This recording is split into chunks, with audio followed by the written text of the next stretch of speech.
Okay, just finishing up this AP World video very briefly. So, I was talking about permanent sedentary societies, right?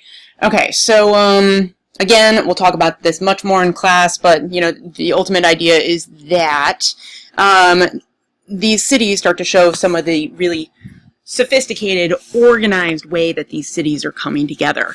Okay, so for example, virtually all the earliest cities were led by a monarchy, led by a king of some sort.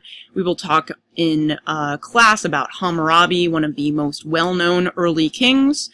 Also, writing developed along with the development of cities because cities frequently traded with areas that were quite far away from one another, and writing systems were actually, you could think of this tablet, or many early writing tablets, almost as a receipt, in a sense, right? They would record how much was traded, who it went to, and things along those lines. But of course, they also could be religious, spiritual, and of course they got more sophisticated as time went on.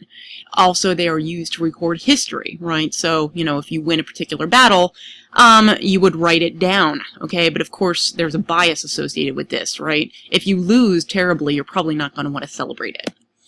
Okay, last slide here. All right. So again, belief system. So religion developed, of course, very early at the same time that we start to see the earliest forms of culture, like cave paintings. We start to see early forms of religion.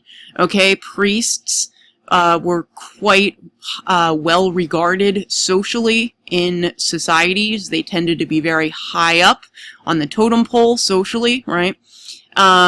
Again, the significance of writing. Priests actually oftentimes would record stories or myths to try to answer questions about how the world came to be.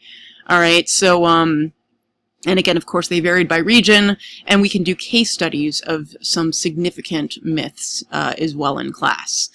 Alright, so this is just an image of one example of myths, right? This was written in Sumeria, right? Mesopotamia, the Fertile Crescent, so to speak, and here are some ancient myths that are written there.